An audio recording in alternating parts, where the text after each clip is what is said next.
Hey everyone, and welcome back to the Conscious Style podcast.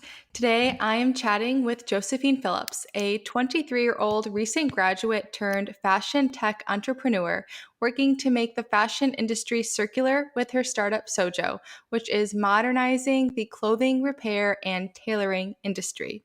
Sojo is the UK's first clothing alterations and repairs app, and it connects customers to local seamster businesses to ensure that getting your clothes fitted or fixed is an easy and hassle-free process. Josephine, thank you so much for coming onto the show.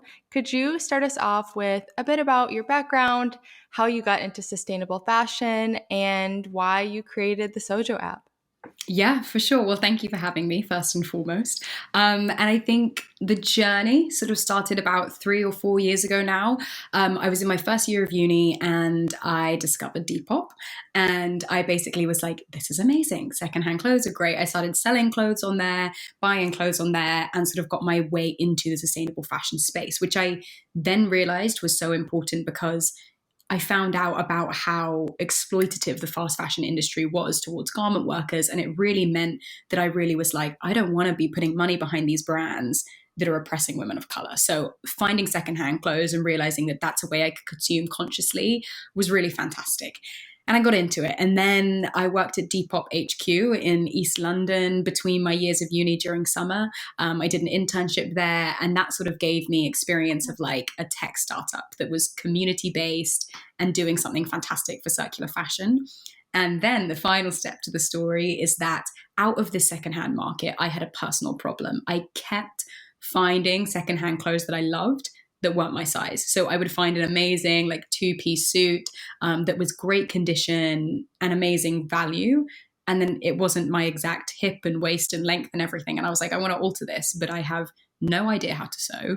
I have no idea who's good, who's not. And even if I did, going there is so much time and effort when we're used to everything at our fingertips. Like we are used to our food and our taxis and our beauty treatments. And I really was just like, wouldn't it be easy if it was on our phone? And that sort of led me to Sojo. Yeah, I mean, it makes so much sense. Once I read about it, I was like, why didn't this exist Yeah. before? It's so smart. So, for anyone unfamiliar with Sojo, could you explain how the app works? Like, how does someone go from having a piece that needs fitted or tailored or mended to, getting that piece what they need? Yeah, so it's essentially a marketplace. So what we do is we connect customers to other local seamster businesses so that sort of within that hyper localized community, you can get your stuff fitted. So exactly, you go on the app and you choose what local seamster you want to use. You can see a picture of them, look at their prices and read their bio of how they got things started. And then you choose them. You say what you need done, for example, trousers waist in or repair a broken zip. And then one of our cyclists, we have these amazing women cyclists around London who come and collect your order from your house at a designated date and time. They drop it to the seamster who completes the order, and then it's back with you in 3 to 5 days. Very cool. So, what are some of the most common mending or tailoring projects that people order through Sojo? Well, our most common one, most definitely, is like taking the waist in or getting the hem up for women. I feel like people who make these clothes at brands, like a lot of their trousers are really long, and half the women are like less than 5'5" or 5'4" or something. And like my sister's 5'3", and all her trousers are long that she buys, and so that's something that's really common. But also quite surprisingly as well is we have had quite a few men use Sojo, which I didn't expect, and that's actually because their crotch rips quite a lot from all their man spreading, so they get that patched up, and so that's something they do quite a bit is that they have rips in their crotch, and then Sojo to the rescue. Okay, yeah, that's interesting and definitely makes sense with the hems. I feel like I have that a lot as Mm, well because I'm 5'4" and I often like cuff the pants, but it would be a lot, look a lot nicer if I hem mm. them. Um, so, of course, your app is very helpful for individuals looking to adjust or mend their garments, but it's also really beneficial for local tailoring businesses, which is Mm. another aspect that I really love about it. So, could you speak a bit about the impact of that and why supporting local businesses was important to you? Yeah, so sort of from the beginning, it was really about the fact that these people have the skills and they have the expertise and they have the businesses already set up. They just don't know how to tap into a younger demographic, which I saw had loads of potential. And I was like, I need to bridge this gap between these two. Like, I did think about whether that meant us getting people in-house, but really I just realized that these communities and these shops and these small businesses already existed. And sort of being the bridge is really where I felt Sojo sat and as sort of the perfect business model. It was hard because they've been doing it for decades without technology and without an app. And I sort of was going door to door being like, hi, like, this is the situation and I want to bring you business and you'd have to use an app. And for some of our seamsters who have been doing this for 45 years even, it's quite an intense proposition for me to be like, I'm coming to shake up your business. But ultimately they came on board because that's the proposition. We want to bring you more business. We want to support you. We want to help you tap into another demographic. We want to facilitate more business for you. And so they came on board and we've had a fantastic relationship with them. And it helps them to have consistent income coming each week. And especially during lockdown, which was when we actually launched, a lot of their shops were closed and they had to be due to government like regulation.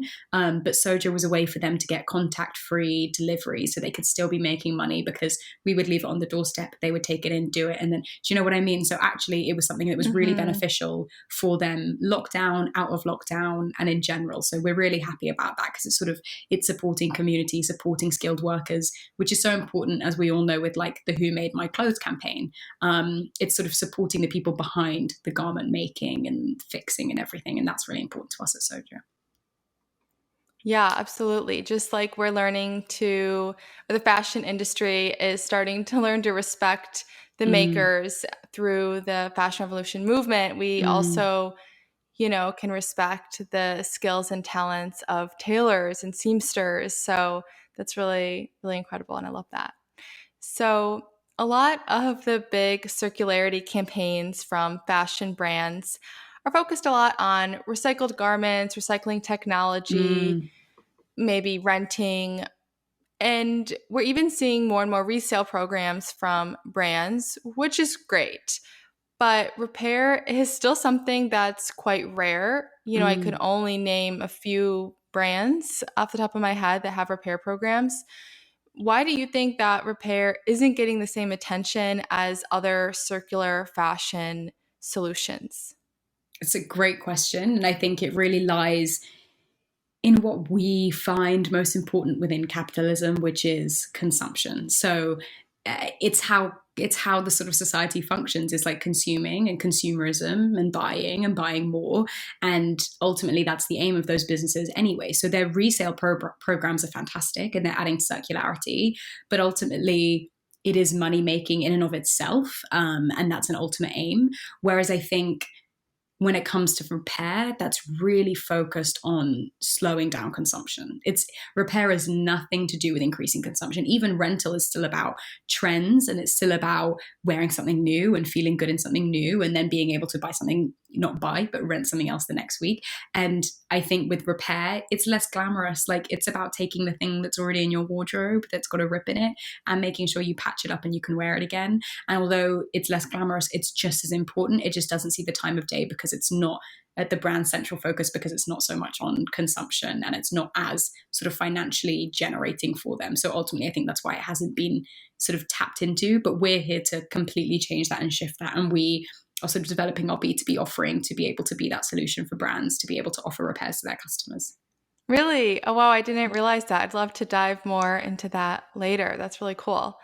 What is it like running a, circular, sustainable business that doesn't rely on consumption? Like, what are the challenges with that? I think the challenges are definitely like around education and around culture. So like one thing that we do say with Sojo is that we want to do repairs and alterations, and we also want to do education, and we also hope to sort of help shift the consumption culture. Because by slowing down our relationship with fashion and by repairing clothes, we hope that other people will repair their other things as well. And it just becomes more like how we treat things and how we realize that we don't need as much and how we can slow down. So I think one of the hardest things is the fact that like it's really hard to change people's opinions, and it's really hard to fight against decades old capitalist consumption models. You know what I mean? Like it was hard. I'm a recovering fast fashion person. Like everyone in the sustainable space is, really, because we're all fed this notion of consuming. We're all fed the notion of like cheap clothing and looking great and wearing new. And what's really hard is to get people to stop doing that. Like it's hard to shift your mindset. It's hard to educate yourself away from that. And it's hard to not tap into that pull of like, doesn't it feel great wearing something new, and not having spent that much on it? So I think that's the hardest thing and most challenging, but also there's an amazing community of people who are on board with the mission and who are on board with doing that. And Sojo hopefully is going to help them get there because we make it so easy. Right. Yeah, exactly. And I do feel like the growth and interest in mending is definitely increasing, at least within the sustainable fashion space. I don't know about the broader, fashion industry or consumer populace, but what do you think that we need to shift it more? What do you think we need to make mending mainstream or just more common? I am going to do a shameless plug here and say Sojo, only because only because sustainability is so often married to inconvenience and increased price. Like very often, if you want a zero waste store, it's further away and it's more expensive than your local. And I think one thing that Sojo really wanted to do was make sure that, like, okay, so say you have a zip that you need fixing. It's not about ordering a new zip, getting thread, getting a needle, getting a sewing machine, Yeah. watching a YouTube tutorial, asking your mum how you can do it, and fixing it yourself. It's about 30 seconds on your phone, and then the rest is taken care of for you. So it's our mission. It's actually like our mission statement is to make clothing alterations and repairs mainstream, to make it as easy as getting a Deliveroo or a coffee or whatever it is. We want to make it so easy that people do it without thinking. Absolutely. And you have plans to expand as well? Because, like, selfishly, I really want something like this in the US. But I know. probably that would be a while. But I'm really excited about that. But what is the growth plan, or where are you at right now with Sojo? Sojo is tiny, so we're obviously only a few months old. I think we're 7 months old now, and we're still just in London. But the growth plans, hopefully, are like when we get it right, as in we get the app perfect and we get the model really working, and we have the great sort of scalable way that we can onboard seamsters and riders. It's then going to be quite quick expansion and replicating it in other cities and other countries, because fundamentally, when you get it right, you can then sort of add fuel to the fire with raising some funding and making sure you expand really quickly. So although we're being slow in London, it doesn't mean the next city will take 7 months after we've moved there to move on. It just means that we're really working on getting the correct offering. And then we hope to be everywhere ASAP, because fundamentally growing fast means we're doing better for the world, because we would love to be doing tens of thousands of alterations and repairs every day. And we even had a reach out of someone yesterday being like, I'm in New York, come to New York. And that happens really often. People want us in Australia and Europe, and we're coming. Yay, that's exciting. I love that. So there's a lot that Sojo does. And one of the common things is getting secondhand garments altered that aren't the right size, as you mentioned. So kind of thinking about it from the beginning, do you have any tips for shoppers who are looking secondhand and how they can identify if a piece is like alterable or fixable versus what isn't? Like, what elements of a garment are easier to repair, maybe more cost effective to repair or mend or tailor, versus what might be more difficult to alter or mend? I was going to say with this actually that when it comes to sizing, it's especially when shopping secondhand and sizing, it's the simple things that are the things that are problematic. So like taking a waist in or taking a hem up is really where sizing is most problematic when shopping secondhand. And I think one thing that we need to get away from is that things are difficult to mend or alter or repair. They might only be difficult because we're the ones trying to do it. These experts like literally have been doing it for decades. And quite often we have a set list of things that we do on Sojo, but someone might contact us with something a bit more bespoke and be like, I have this really rogue situation that's happened with my lace that is disintegrated or whatever it is. And fundamentally, there's someone who can do that, because that garment was created out of nothing in the first place. So it can be altered and repaired. And I think knowing that and finding the right person to do that is the key. But obviously it comes at a financial cost. And I think one thing that I find really great is like shopping at charity shops or thrift stores and getting something cheap, then altering it, it comes at the perfect price. But I think you do have to accept that actually, when you do put a bit of money behind it, you're investing in that piece to be loved for so much longer. Because when you have that perfect pair of jeans that fits you amazingly, like you're going to love it for years, and all your clothes should be like that. So yes, it might seem like a lot to put another, I'm going to speak in dollars because we're doing, but if you put another like sort of $15 behind getting it perfectly tailored, that's an investment for the future 100%. And you shouldn't see it as like that's too expensive, because it's really, really buying into a long lasting wardrobe. Mm-hmm. Yeah, absolutely. And when we put repair as just like part of the clothing life cycle, it just totally shifts our mindset of the value of clothes. Yeah. And like it's really a shame sometimes, because with fast fashion, maybe you can get a pair of jeans for $20 or some really cheap price. And then when there's a tear and you see mending is $10, then you're just like, well, I'm just going to buy another pair of jeans. And so I feel like the cheap fashion is not only some I've heard can be more difficult to mend and repair with like the, the fabric blends and poor construction, but it also, I feel like, makes people less likely to mend. Do you see people getting their fast fashion garments mended through Sojo, or is it often like mid upper tier brands, so to speak? Yeah, I would say it's not fast fashion. I would say that it is like stereotypically, it will be people shopping secondhand or vintage. And like, I would say that they are doing it to garments that they value more, mainly because, like you said, it's not worth it. Like the fact of the matter is the price for the repair is this price for the same as something new. And for a lot of people, they just can't get their head around that. And fast fashion is so much about disposability culture. And actually, you're right, when it comes to shopping secondhand, fast fashion items are not as easily mended or adjusted because of the materials used. But I think that fundamentally, it's not about making Sojo about high-end clothing either, because that's not what we're saying. It's not that you need to have a luxury dress that you're actually getting tailored. We want everyday clothes to be tailored, but we don't want everyday clothes to be fast fashion. So like, do you know what I mean? It's like that kind of mix of like good, great secondhand or nice, sustainable branded company item, and then get it tailored and have it fit perfectly. Do you know what I mean? Yeah, absolutely. And like this is like a really old fast fashion top from like middle school, like literally over 10 years old. And it still works. There's like a hole that I just hide. And yeah, it's like definitely the fast fashion garments, some of them can last if you take care of them. You have to really like make an effort to take care of them to make them last. But they like also, it's just the mindset with the price. Sometimes we feel like it's disposable, but it's and not. actually, like, that's not to say fast fashion items can't last, because I have a lot of items that I bought also years ago that I still have. And sometimes, like, one of them, I have a polo neck, it's so stretchy, and like I love that when I'm putting on my polo neck, because I might have done a face of makeup, and like I love that it like pulls massively, and I love it, and I want to love that item for ages and ages. And I don't think that sustainably made polo neck will maybe be as stretchy, so I'm like, I better hold on to that and I better look after it. But it's just about attaching value to the item irrespective of how much it costs, because you might find a $2 top in a charity shop. Do you know what I mean? Like, it's your choice to make something valued to you. It just helps if that item wasn't so cheap to begin with. Yeah, absolutely. Definitely makes it easier.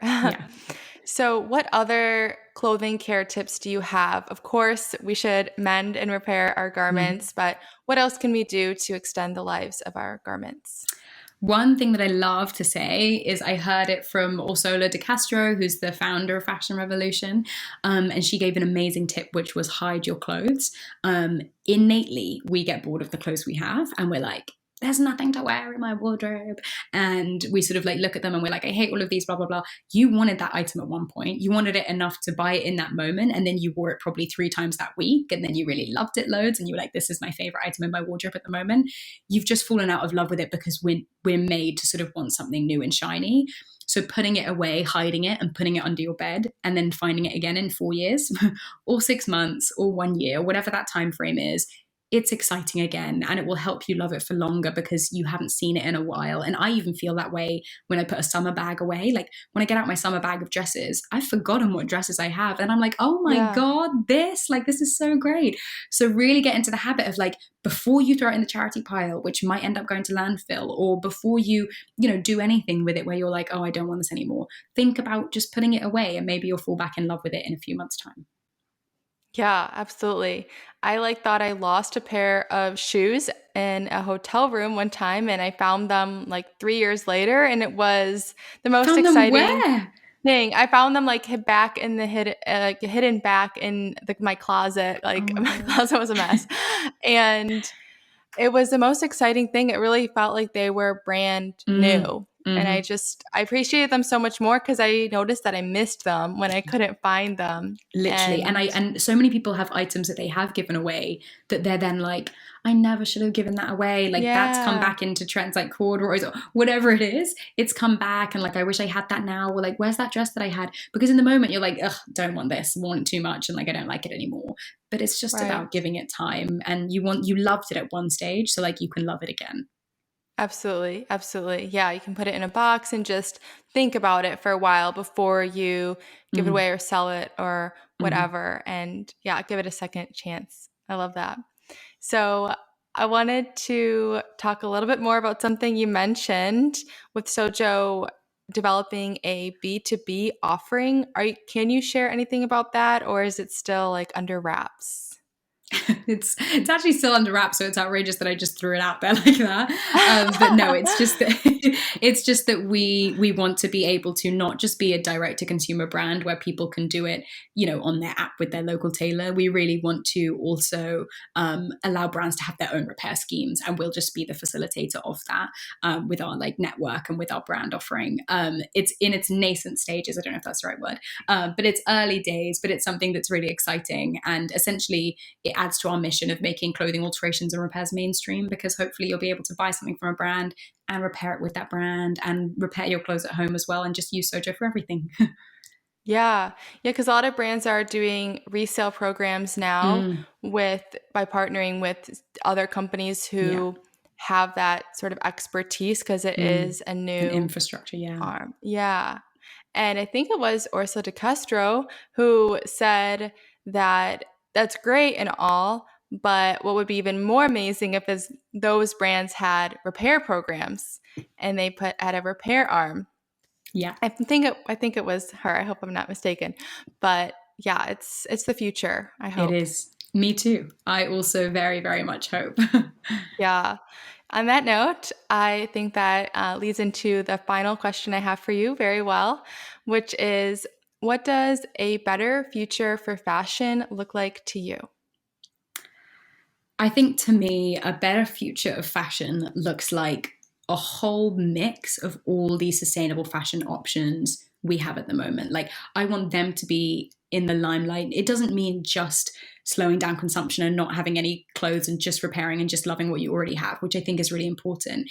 It's that plus swapping with your friends or swapping on a platform, plus renting when you have an occasion where you want to wear an incredibly glamorous dress and you don't want to obviously buy it, plus sustainable brands that are manufacturing in the US or manufacturing in England and are paying their workers properly, and sort of like it's very local, and supporting those brands. And it's also supporting brands where they're still manufacturing in the global south, but they're just doing it in ethical ways, because I think that's really important to like increasing the GDP of the country. And like I don't want manufacturing to just be eradicated from the global south. I just want them to be paid properly. So I just see it as a landscape of like resale and just everything, like really just circularity and options, and that being the go-to. I don't think it looks like one thing. I think it looks like an amazing amalgamation of all the different sustainable fashion offerings for people to choose from, that create just a more conscious fashion future. And fast fashion does not have a role to play in that.